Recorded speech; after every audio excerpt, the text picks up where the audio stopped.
but I'm pleased to welcome DerekThompson here for a different kind of PALS. I mean, with PALS, we always try to kind of expose residents and staff to kind of the not less expert areas of lab medicine.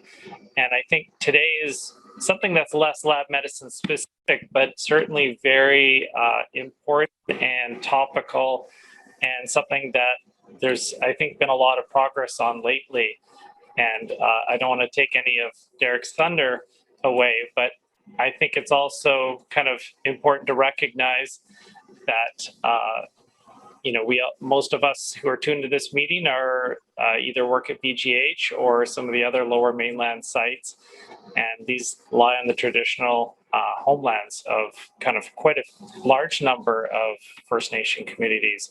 And I don't think I would maybe do them justice by trying to pronounce them all, but if you actually look at the Vancouver Coastal Health website, it actually says Vancouver Coastal Health at least covers 14 different ancestral areas, and Derek can probably educate us more about that. And I see Mike Allard tuned in, so we've got UBC representation here too.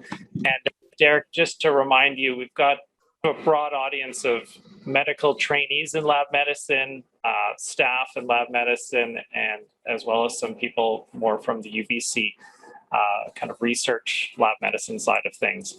But Derek today is going to speak to us about kind of truth and reconciliation.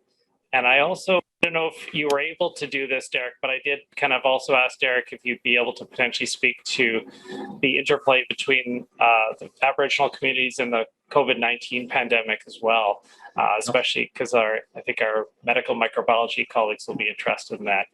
So welcome, Derek, and I'll let Karen get your screen share up and running and take it away.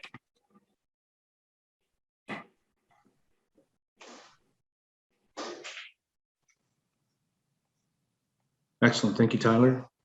Can you hear me? Also a lesson in COVID-19, always make sure your microphone is working, right? Yeah, you're loud and clear. Yeah. So thank you, Tyler, for the invite, and certainly welcome to all of you in this virtual setting today. Today, I'm going to be talking a bit about opening the door to truth and reconciliation. And just to let you know, in an hour is not a whole lot of time. So I'm going to be sort of touching on some central themes as much as I can in an effort to get to the discussion around COVID-19 from a First Nations perspective. How do I move to the next slide here? There we go. So September 26, 1990, not too long ago, marked the beginning of an individual and shared determination to truly redefine our place in Canada as Indigenous peoples. All of us as Indigenous people, First Nations, Métis, Inuit, and settler peoples, owe a debt of gratitude to the Mohawks of Kanesadake for their call to action to defend their territory and the sanctity of the burial grounds of their ancestors. The so-called Oka crisis galvanized a movement in our communities that we will no longer put up with Canada violating our rights as Indigenous peoples.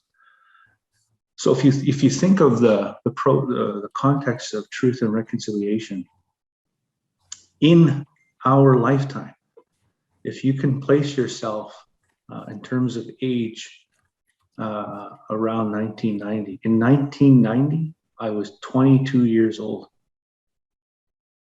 So if you think of how old you were in 1990, the so-called Oka crisis was really a pivotal moment in our lives as Indigenous peoples. That really sort of premised this idea of that we're just tired of putting up with this infringement, not only of our rights and title, but literally of this infringement on our land.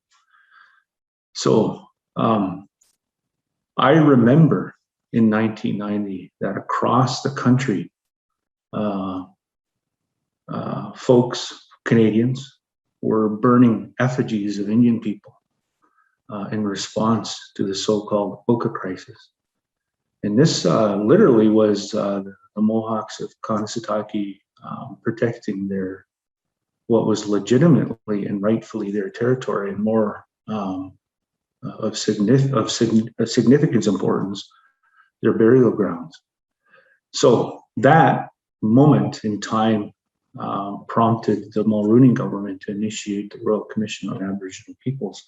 So I think in the process of truth and reconciliation, we must be inspired on an individual and collective effort to really dig deep on our empathy, to develop an intensity of ingenuity and an honest redress that is simultaneously meaningful and enduring. So it's important in the next slide that as we consider the process to acknowledge the territory in which we live, work, and play, so to speak, that that recognition, that acknowledgement, which I think is a standard process nowadays, that it's anchored to some semblance of right and title to land. So if you don't know this, it's probably good to learn to understand this, that the Musqueam people, in which UBC is situated within their so-called territory, recognize November 1st as Musqueam Day. So for the last 36 years, the Musqueam people celebrate Musqueam Day on November 1st. And we owe a debt of gratitude to the Squamish and Tsleil-Waututh nations for challenging the so-called Trans Mountain Pipeline and its ongoing expansion from Alberta into British Columbia. So Musqueam Day is premised on the Supreme Court of Canada decision called Guerin case. And back in the early 1900s, an Indian agent had sold a large parcel of reserve land that legitimately belonged to the Musqueam people and what is now the Shaughnessy Golf Course. That argument ended up in the Supreme Court of Canada, and they won. So, I just think in terms of land acknowledgement, it becomes critically important to understand why that acknowledgement is important. And of course, this current government made a lot of promises in regards to the so-called Trans Mountain Pipeline that we see just sort of went in the opposite direction of their political commitment, all the rhetoric that comes with that. That also ended up in the Supreme Court, and although the Squamish and Tsleil-Waututh nations lost that decision, it highlighted the importance of the governments, provincial and federal, of their failure to duty to consult. So there are principles in the so-called process to negotiate modern-day treaties within the province of British Columbia. So these nations argued that the governments didn't uphold those principles around reciprocal accountability, respect, duty to consult, and so on. So when we acknowledge land, I think from an Indigenous perspective, I think that becomes critically important to know the context and history of why we do that. So moving to the next slide. June 11th, 2008 is also a very important date to remember. This date marked the official statement of apology from Prime Minister Stephen Harper and his cabinet to former students of Indian residential schools. The treatment of children in Indian residential schools is a sad chapter in our history. So September 30th, as you know, just a couple of weeks ago, marked the first National Day for Truth and Reconciliation, and that is premised on the annual Orange Shirt Day. So you may have noted this week, Prime Minister Justin Trudeau visiting the former site of the Kamloops Indian Residential School to meet with Cookpee, Roseanne Casimir, and Cookpee Wayne Christian, following September 30th and the National Day for Truth and Reconciliation, I think is critically important. So in the context and movement of time around truth and reconciliation, I think dates, times, and places become critically important in understanding the urgency to tell the truth and the urgency to reconcile for the future. So I think it's really important as we have these types of conversations and processes that we begin to familiarize ourselves, teach ourselves about why we're in this this place in time moving forward towards truth and reconciliation. Next slide. So, no, I just one slide back. Oh, no, here we go.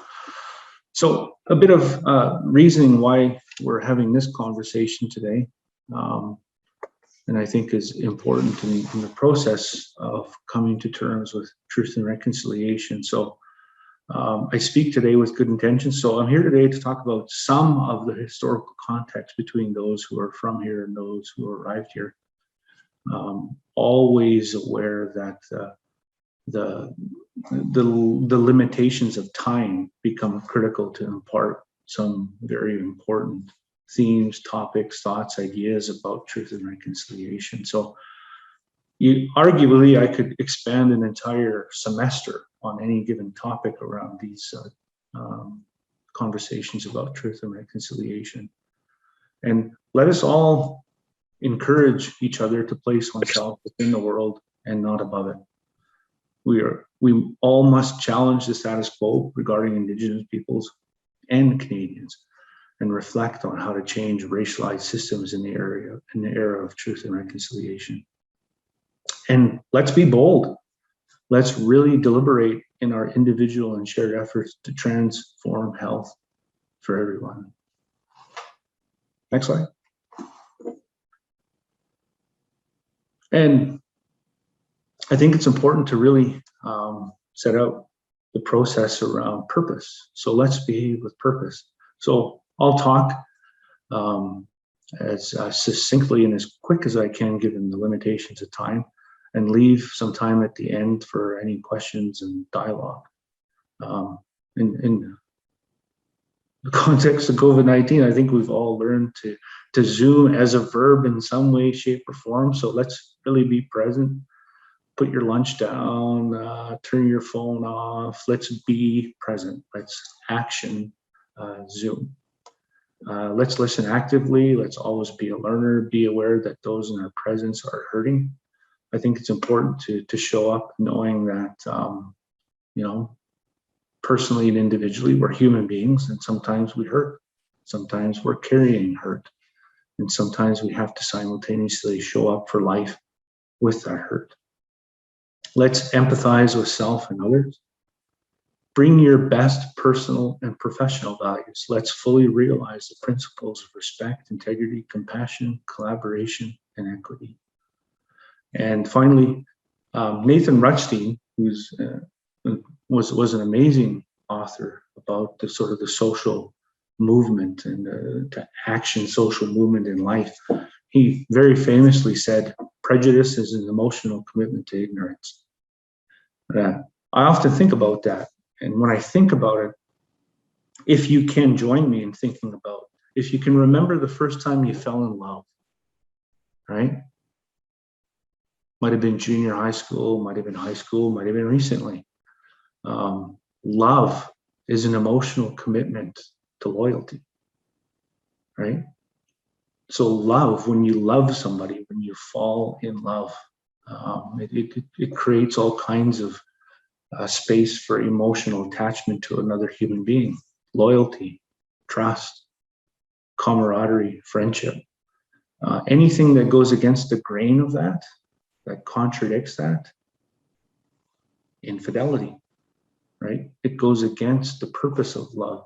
So in much the same way, when we talk about these things, these topics that are sensitive and sort of anchored to racism and discrimination against Indigenous peoples, know that prejudice is an emotional commitment to ignorance. So really to do sort of self-check-in on where you're at with that purpose. And then looking at questions to consider on the next slide. I think it's always important to show up with knowing how you're feeling today. Some of us wake up, start the day out of sorts, angry, upset for whatever reason. So this is not a space and opportunity to project those feelings here, right? So how am I feeling today? What energy do you hope to get from and give to this assembly of people today? What's the burning question that brings you here today? And what is something that you'd like to learn about Indigenous peoples that only they know about themselves? Prior to this job, and I'll be talking a little about it later, I was working with Cowichan Tribes on Vancouver Island as their health director within their Tsawwassen Health Center. And a few years back, they were in the process of appointing the president and CEO to Vancouver Island Health Authority. So the executive search company that was doing facilitating that process reached out to myself to talk about what qualities I think are important in a CEO in regards to Indigenous people and Indigenous health. And that conversation might have lasted 2 to 3 hours. But I remember very clearly at the end of the conversation, the search executive asked if there's anything else I'd like to add to those considerations. And I remember saying that, and this kind of sounds like a wishy-washy word, but I remember saying it would be nice, it would be really nice if somebody at that level, a president and CEO, knew something about us that only we know about ourselves. That would be an incredible thing. So it's around this idea of reciprocating that relationship, right? And not the historical context of oppression and assimilation. I mean, something about us that's unique to our community and our people that only we understand about ourselves. And then finally, what's the most important conversation we can have today about honoring the truth and reconciling for the future? And next slide.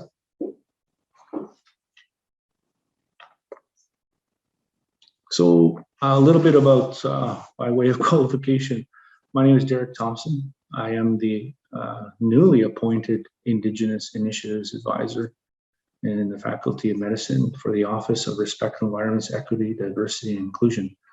I have a double honors degree in Native Studies and History from the University of Saskatchewan.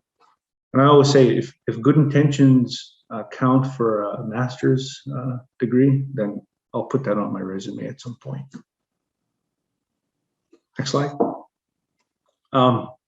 This is the team that I'm lucky to be associated with. So we have Rosalind Golder, who is our executive director in Ready, Dr. Maria Hubinet, our assistant dean. Robin Campbell is our learning environment advisor. Dr. Naila Milad is our anti-racist and anti-oppression advisor.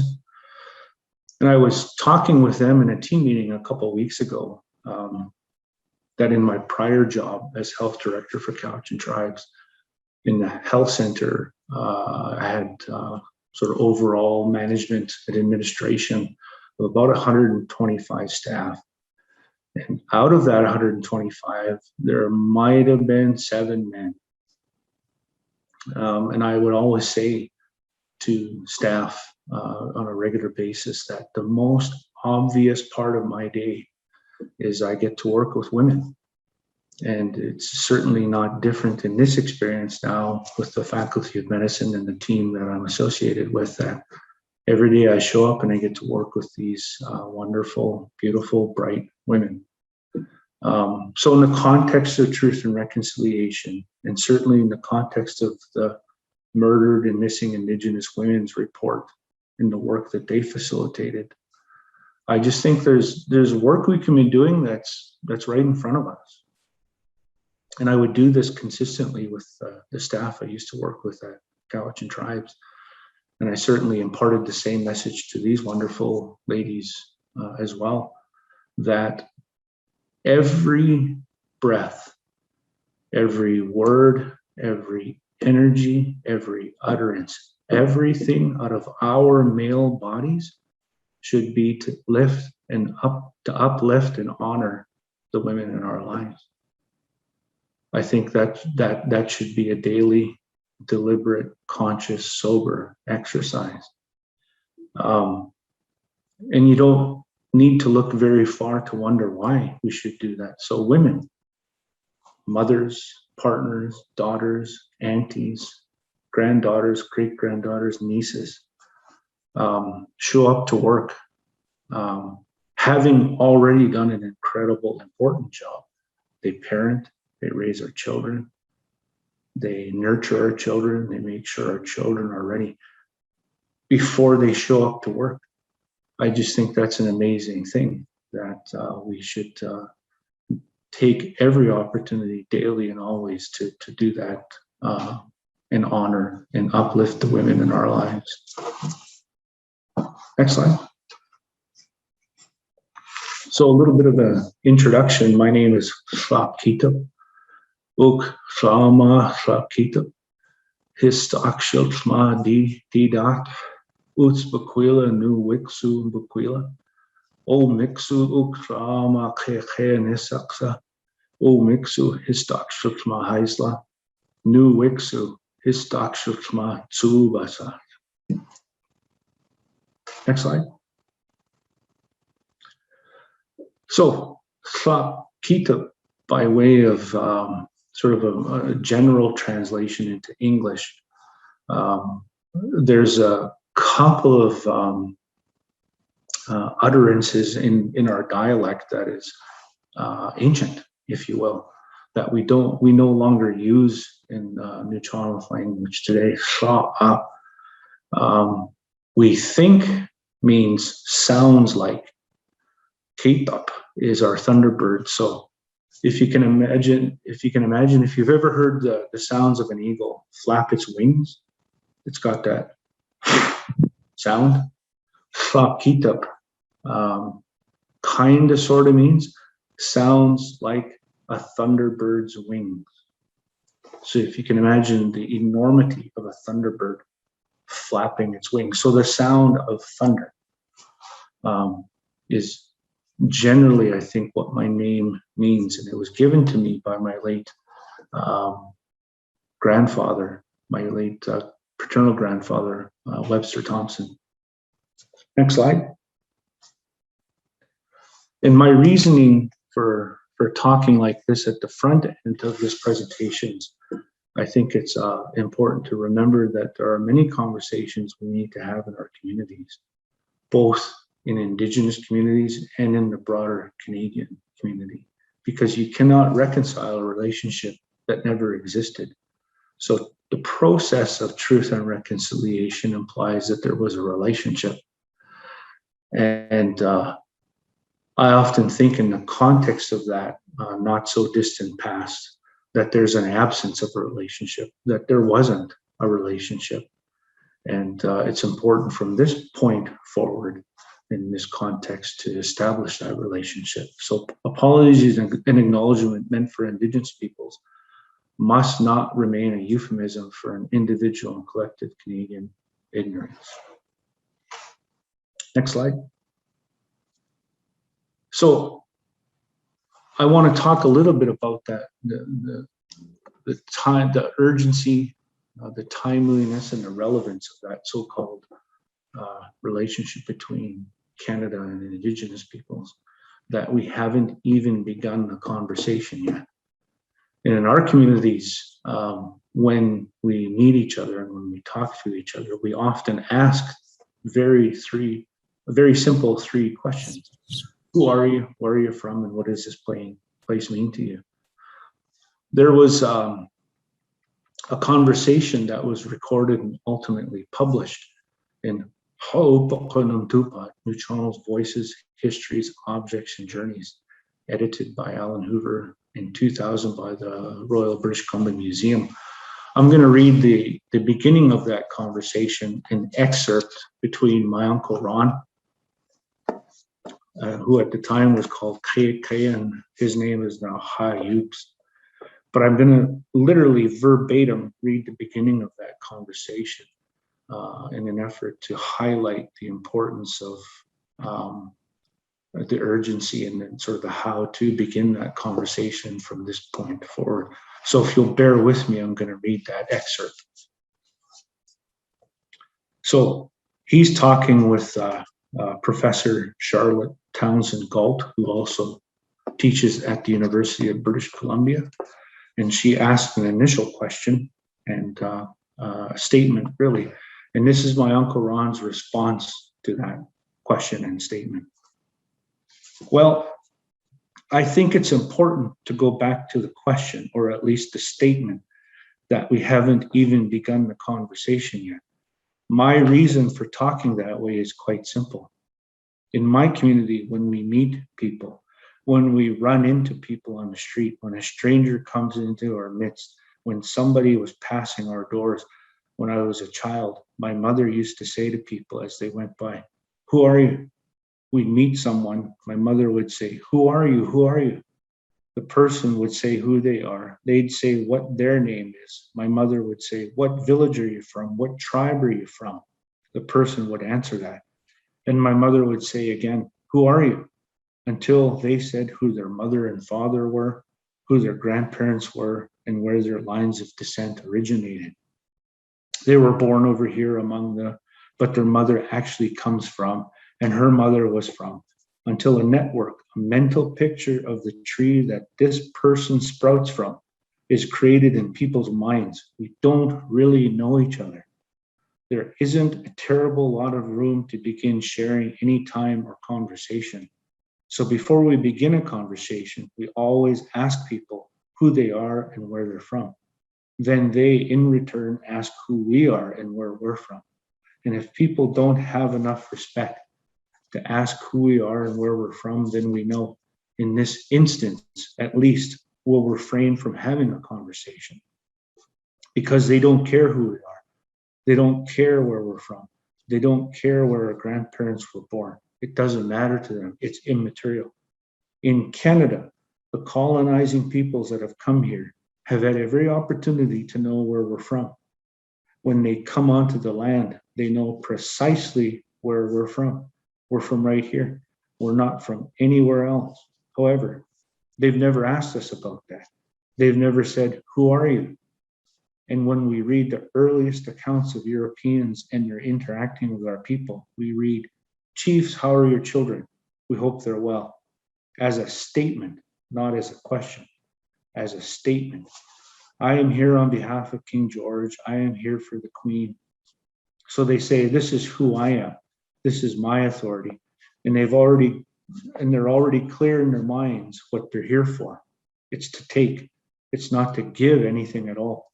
Later, as guilt develops and different kinds of political and legal machinations arise, there's this sense that we have to pretend that we're giving something, that there's a give and take, or that there's been due consideration, or something. But in fact, Europeans came to take. In the case of our area, they came to take sea otter robes, then they came to take seal robes, then they came to take whales, then they came to take salmon, then they came to take trees. And they're very aggressive in doing each of those things and not particularly efficient. There's a tremendous amount of waste.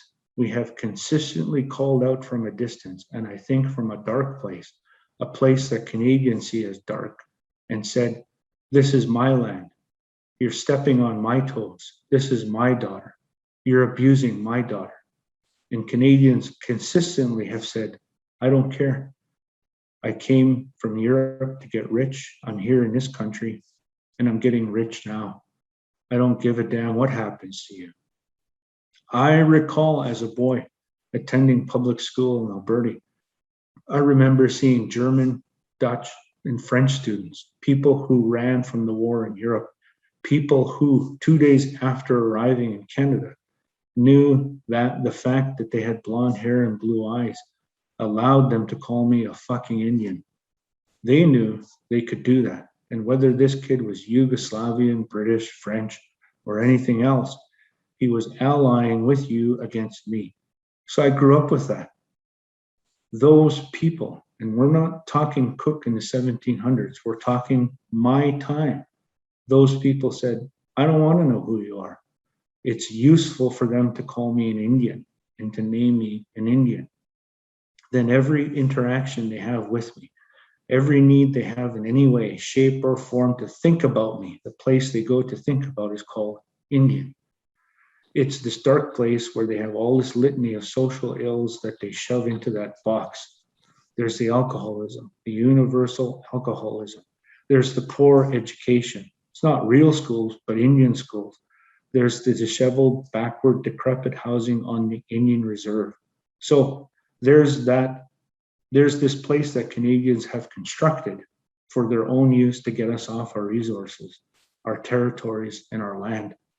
Pocketed us by calling us Indians, by creating a body of legislation called the Indian Act, created Indian reserves, created Indian schools, made sure that Indians didn't vote, and so on. Well, all of those things are designed to make sure that there isn't a conversation, that there isn't any respectful sort of approach whereby the people who are here and the people who come here meet and negotiate some sort of social arrangement. That's what I mean when I say we haven't yet met, because what's happened has been essentially a very long, very aggressive gang rape. The victims of that gang rape are the people who come from my community. The perpetrators are the people out there who call themselves Canadians.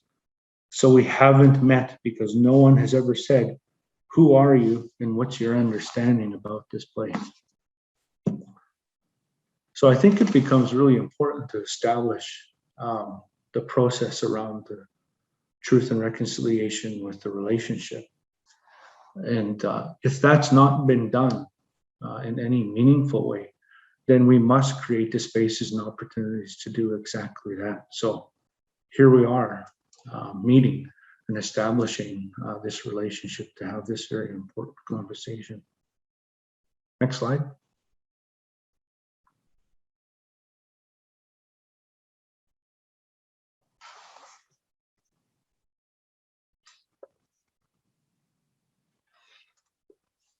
So I want to talk a bit about some sort of big moving pieces around truth and reconciliation. So many of you might be aware of the recent release of the report called In Plain Sight, facilitated by Mary Ellen Tupel-Lafond. And this was to look at Indigenous specific racism and discrimination within BC's healthcare system. So regional health authorities, so on and so forth. You could arguably create an entire course, both in first part of the school year and the second part of the school year, on that report alone. So I'm not going to go too much in depth about it because there's a lot of information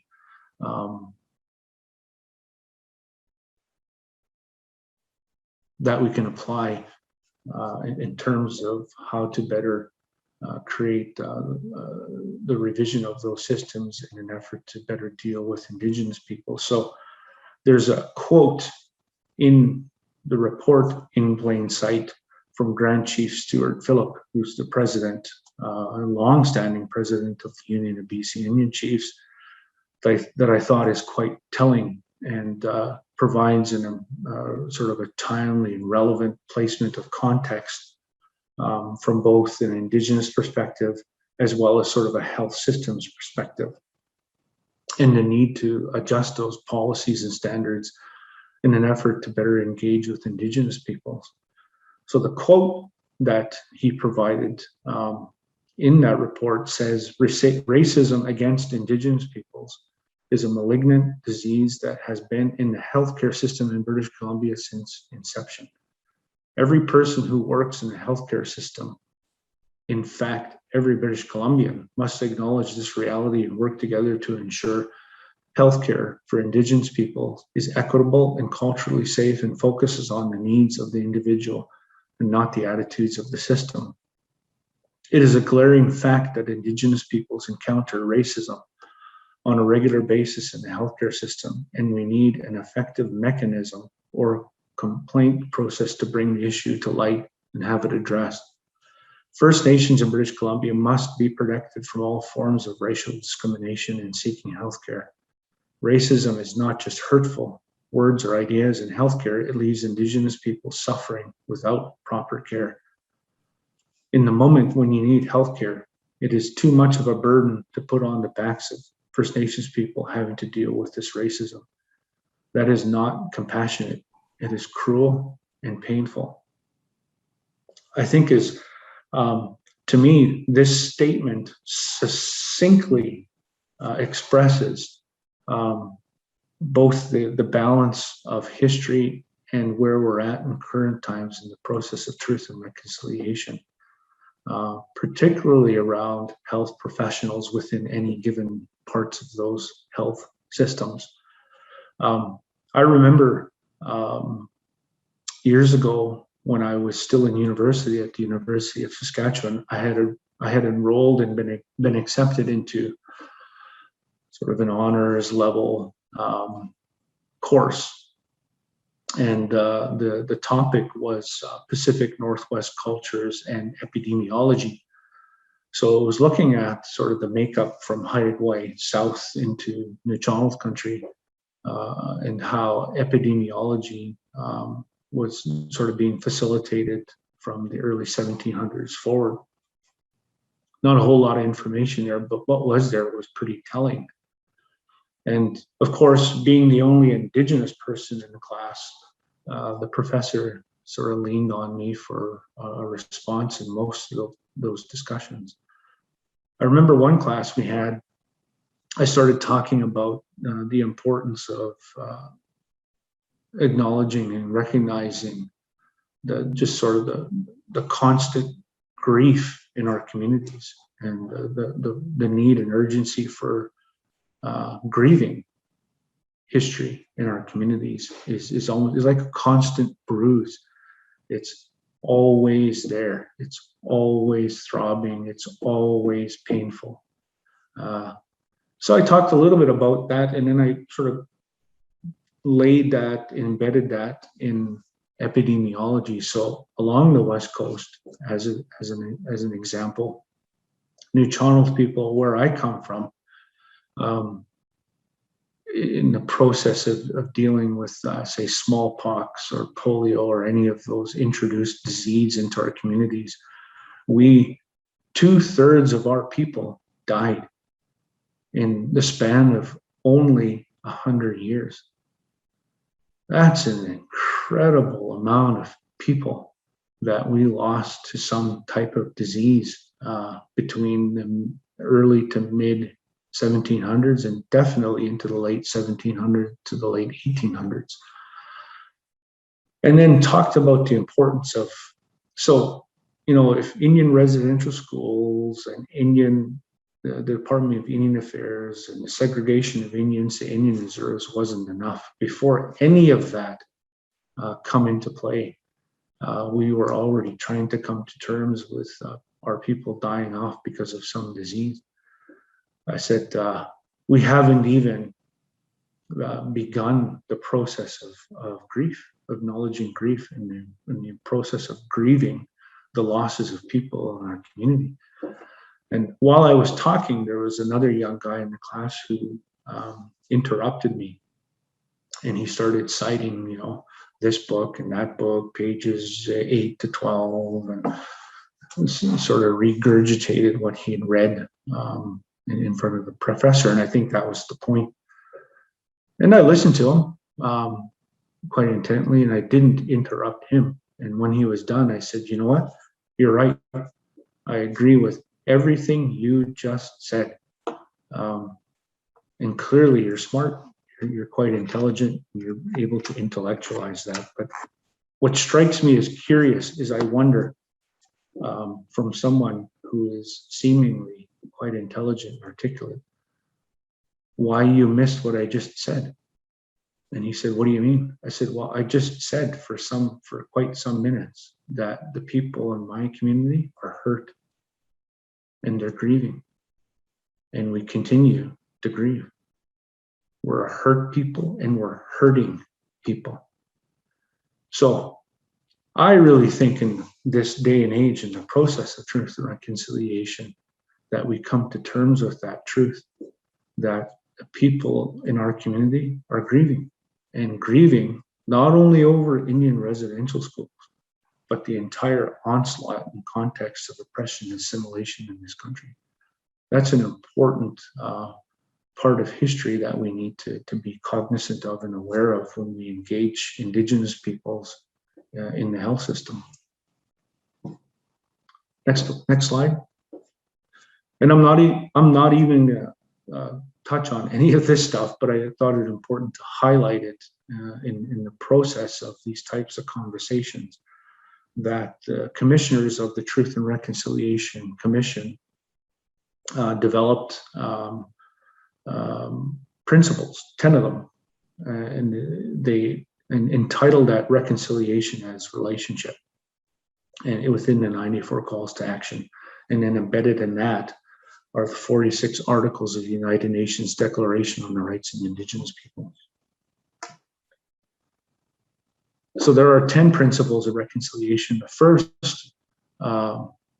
principle of reconciliation confirms that the United Nations Declaration on the Rights of Indigenous Peoples is the framework for reconciliation for all sectors of Canadian society. There are 94 calls to action, and they are an appeal to mobilize all levels of government, organizations, as well as individuals to make concrete changes in society. And they list specific actions to redress the legacy of Indian residential schools and advance the process of Canadian reconciliation.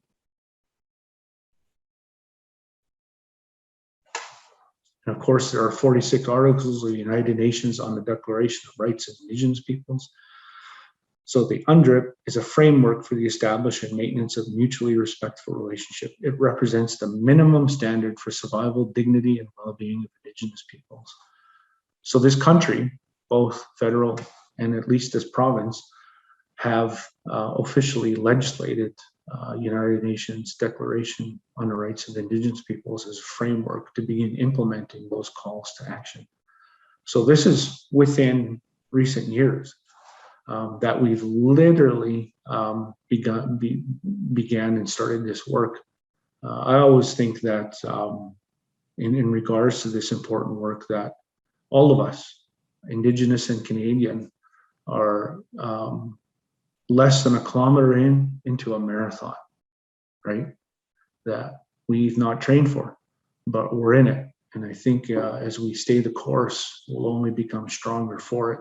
And if we stay the course on what the aims are, which is generally to improve the lives of Indigenous people in this country, then I think it's incumbent upon all of us to stay that course and to really help and uplift each other, given the journey ahead of us.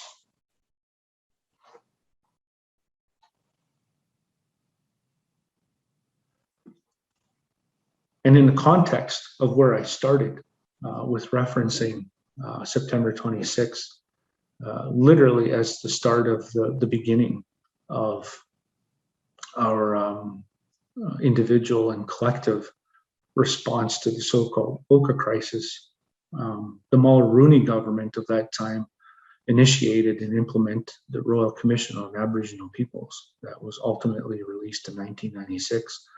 So this work is not new to us from an Indigenous perspective, and certainly arguably not new to Canadians. And there's a lot there that you can contextualize in its own conversation around RCAP and its 5 volumes, its 440 recommendations and numerous special reports. There's a major requirement for undoing what has been done in full recognition of what has been done.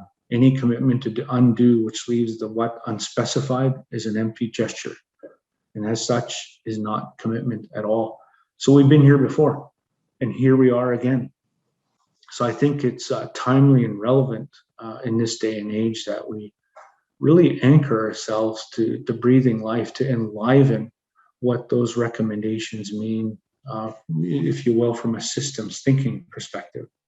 So from from federal and provincial bureaucracies to specific departments and bureaucracies within those governments, to specific health systems, to specific people, and it's to specific communities, that it's all of our responsibility to start making sense of this history and context.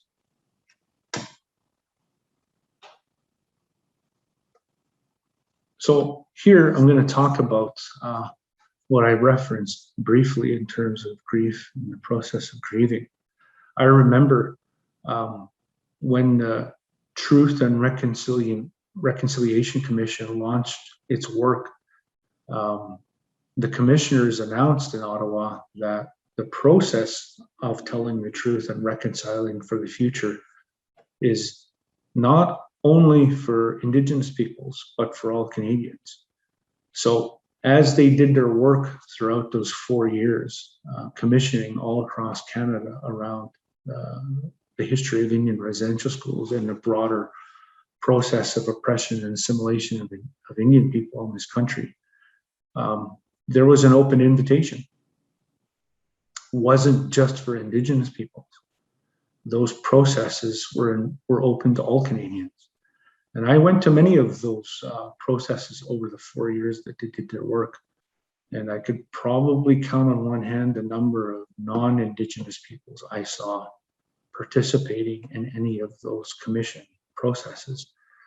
I remember in one, there was a Indian residential school survivor. It literally in the midst of the process, the commissioners were speaking. She commandeered the microphone and she said in public to the audience, "I'm angry and I have every right to be." And she talked about being a survivor of an Indian residential school. She talked about how that impacted her life and continues to impact her life. But she also said, I'm tired of people telling me to not be angry. I'm tired of people telling me not to cry. So that really struck me, and it sticks with me today, that memory. That as we're coming to terms with this history, this complex and layered history, that the people in our community are angry. A lot of us are upset.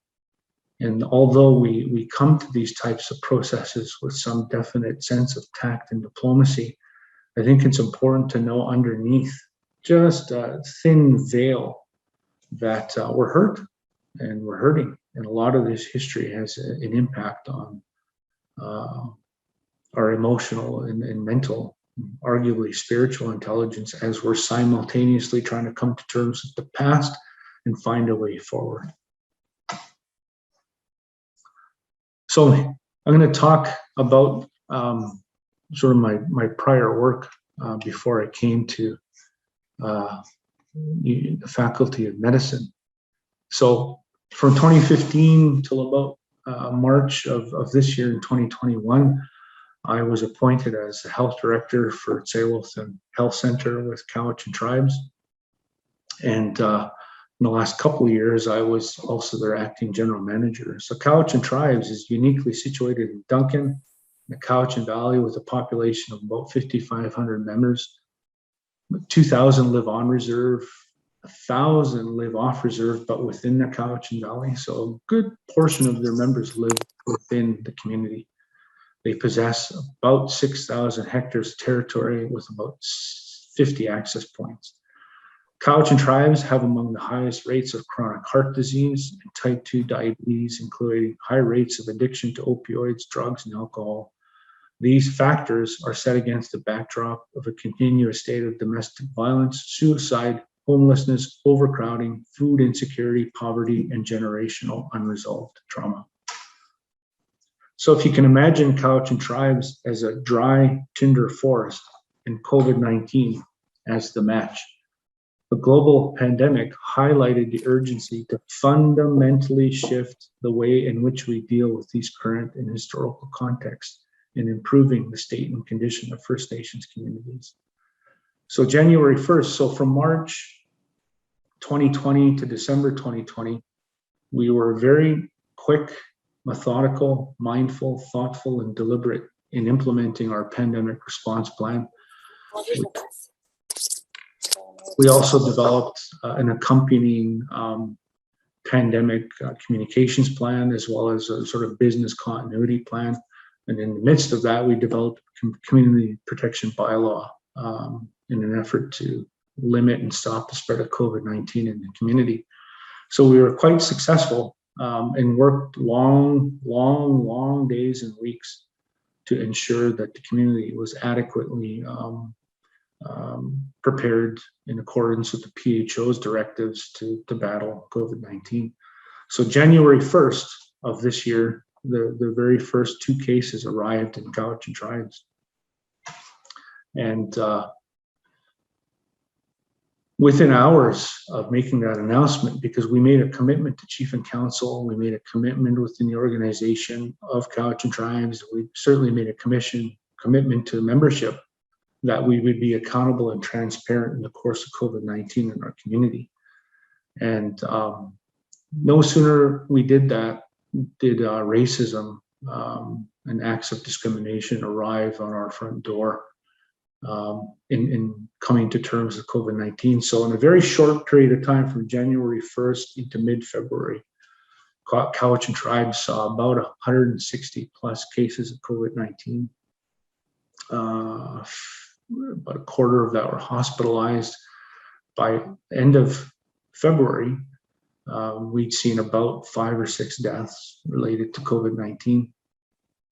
And I thought, as a strategy, certainly as a health director in managing the pandemic plan, but also as their acting general manager, to reach out to the mayors of the municipalities of Duncan and North Cowichan in an effort for them to partner with Cowichan Tribes to make a very clear and open statement about racism and discrimination within the community. And they did. And that response reached all the way up to Bonnie Henry.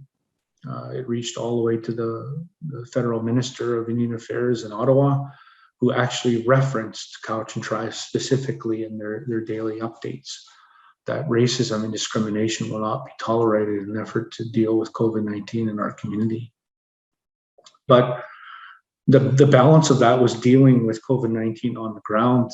And we learned over time that in dealing with racism and discrimination, that it makes the most sense to sort of do things ourselves. So in partnership with First Nations Health Authority and Island Health, we implemented sort of open air concept where members could drive up, literally those eligible in accordance with our vaccination plans on our territory, and stay in their car, so on and so forth.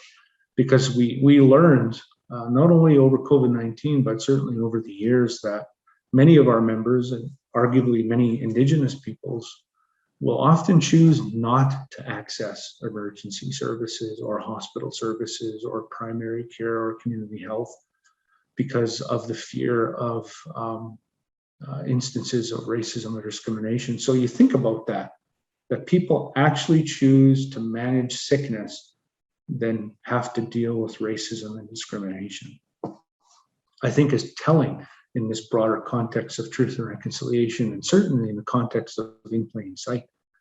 So there's a lot I could talk to about our experiences in dealing with COVID-19. And certainly ground those to the relevancy around truth and reconciliation. But as you do your work, as you're learning to become health professionals, I think it's important to ponder some relevant questions. And they are, how are we questioning the relevancy of the social determinants of health in the context of Indigenous peoples in Canada? How do we better inform our perceptions about Indigenous peoples? And there's an excerpt from a book that I read years ago. So, in plain sight to current sight to in hindsight, Robert Boyd, in the conclusion of his book, wrote, "The Northwest Coast experience with contact era new diseases was both devastating and revolutionary. Populations declined, some groups died out. The human suffering was appalling. The new diseases and associated population loss affected in one way or another virtually every aspect of Native culture, from subsistence patterns to oral literature. What happened to Northwest Coast Native peoples must not be forgotten, needs to be told, and should be a lesson to all of us who lived during an era when epidemic diseases are largely a thing of the past. So I think that's a very telling conclusion, and coming to terms with not just truth and reconciliation, but this in this current time, as we're all trying to come to terms with COVID-19, how do we better support First Nations and Indigenous peoples in these times who are already pre-COVID dealing with the broader spectrum of the social and negative determinants of health in our community. So if you can move to the slide on perseverance and persona. I always think it's important to really ponder and think about arriving at the conversations of truth and reconciliation. So it's always important to define ways to disrupt racism and discrimination. Affirm our commitment to redress our discriminatory perspectives. Describe your individual and shared commitments.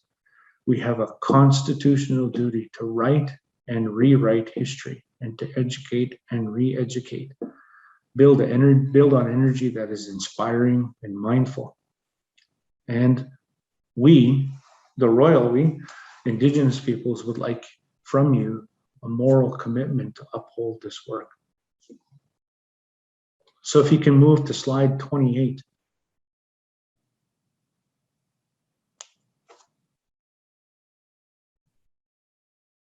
So we'd like to hear from you.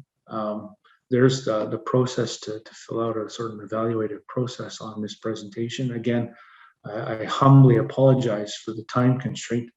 I find myself thirsty right now, having speed talk through most of this presentation. But I felt it important to conclude this conversation with a song that comes from my community, that specifically comes from my dad. So my dad, Charlie Thompson, is closely related to my uncle Ron Hamilton and to my uncle Jeff Cook. So my dad is Bequila, my uncle Ron is Hayups, and my uncle Jeff Cook is Yahshua. Those three men are the hereditary chiefs in their respective communities of Ditirat, Upachusat, and Huayat. We come from, historically, three sisters that came from a place called Hikuth. Hikuth doesn't exist anymore. It's an ancient village site. But those three ancestors sort of sprouted off and married into our communities. And my uncle Jeff Cook, my uncle Ron Hamilton, and my dad use this song, and they share this song collectively. And typically in our potlatches, when we do work that is culturally significant and ceremonial in nature, we often use this song at the end of that work, and just before we give away and distribute wealth to the witnesses and to the guests in our presence. And this song is linked to and anchored to our ancestors. And the words in it speak something like, if I was a chief, if I was chiefly, I'd honor the person who makes the daylight. To me, it's both profound and humble. There's a real contrast there between grounding ourselves to something that is respectful and filled with humility.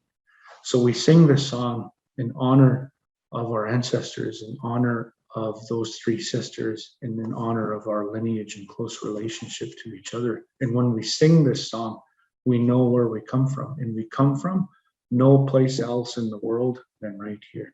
So I'll conclude by singing this song, and we'll open the floor to any comments or questions.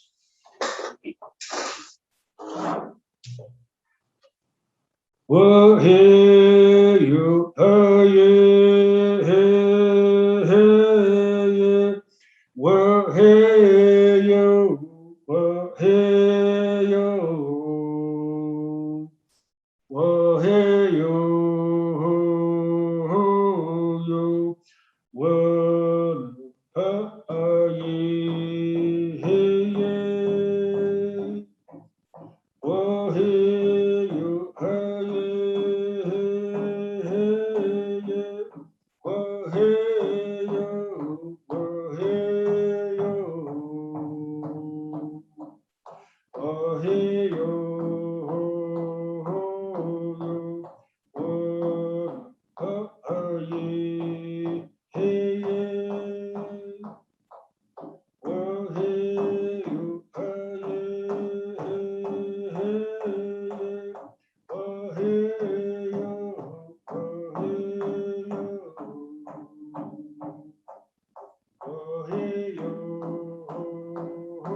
Thank you. Any comments? Thanks very much, Derek.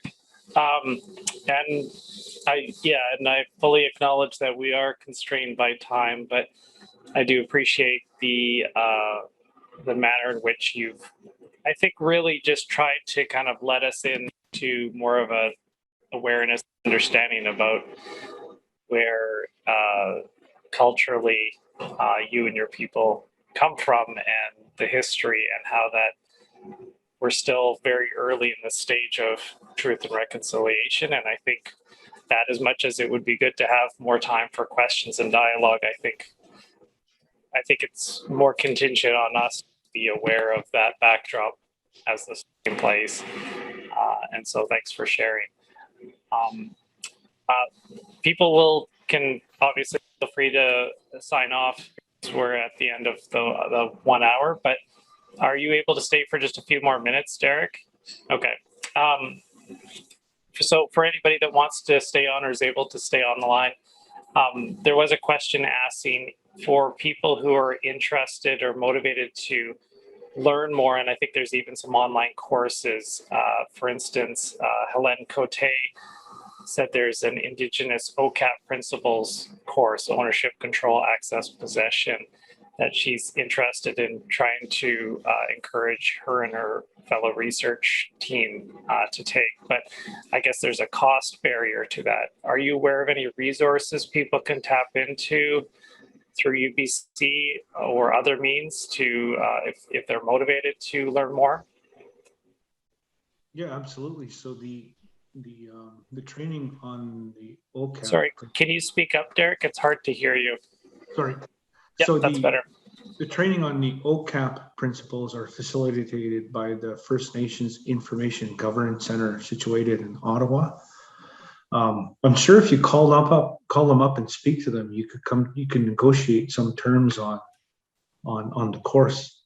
But I know within the faculty, we have the University of British Columbia, the UBC 23 and 24. And I know that the PHSA, through their SANYAS program, is currently either developing or advancing a new program or revising its existing program. And I also know that within each of the regional health authorities, those 5 authorities have their own unique approach to cultural safety and humility. So there's a real movement and a real shift to start developing those types of processes. And I'd encourage you to visit the library at the Dialogue Center for Indian Residential Schools, as well as the House of Learning, that have a wealth of knowledge and history within their library. Great. Yeah. And I think, and also, I just don't know if people saw in the chat, I think there's interest in potentially people providing some comments and feedback through the QR code that you had in your presentation. Would you be okay with us sharing your slides by email with the group for people to be able to review and have access to that code? Okay, so maybe I'll have Karen send out that talk. I think Mike Allard, you've got a question? Yeah, question and then comment, I think. So great question, Ellen. And just to follow up on what Derek said about UBC 2324, currently it's a mandatory course for 13 health professional, including medical school programs. And there is an intention and hope to expand that to all faculty, all students, and all staff. And so I can't say that's going to happen tomorrow, but it is in the works. And I'll take your question back and ask about it, because it's a critically important one. And it's also worth knowing that the Métis Nation has similar kind of principles, different but similar kind of concepts related to research related to Métis. So I was told, and that complicated it for me a little bit. Yeah. It is. I mean, it's a similar principles. I can't tell you the exact differences, but there are Métis specific things that are, I believe, different from OCAP. So that's worth knowing. And I just want to say, really enjoyed your presentation, Derek. Thank you for that.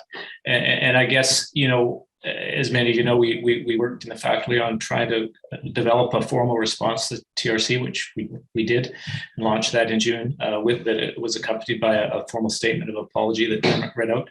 But I guess one of the things that we heard over and again, and heard it not too many weeks ago again, that before reconciliation, Derek, tell me if I'm on the right path on this one. There has to be truth. So truth has to precede reconciliation. And so that's a responsibility of all of us. I mean, every time I hear things, I learn things. So it's important for all of us as Canadians to learn, be aware of the truth, acknowledge the truth, and know. And we need to know that before we can truly reconcile. And I think that was an interesting statement at the beginning, Derek, because we're trying to reconcile a relationship that really didn't exist. So it's an interesting choice of phrase, but it is about developing mutually respectful relationships with Indigenous peoples. But the first step is truth. And you can do that as an individual. And so I think that's critically important. So Derek, thank you so much for your words. Really excellent from my perspective. Thank you. Thank you, sir. I appreciate it. And I think the balance of truth is persona, right? So if you look at the recent visit of the Prime Minister to meet with Chief Casimir and Chief Christian in Kamloops just this week. So the Prime Minister has influence over Canada and Canadians. So if the leader of this country isn't showing up on the first National Day for Truth and Reconciliation, what does that do to the mindsets and attitudes of your average Canadian, right? I think it gives license to those people to say, well, if he's not showing up, I don't have to show up. And I think that becomes critically important in terms of persona. So what does that say not only about the Prime Minister, what does it say about Canada and its Canadians? So, yeah, it's important to tell the truth, but it's also important to show up for it.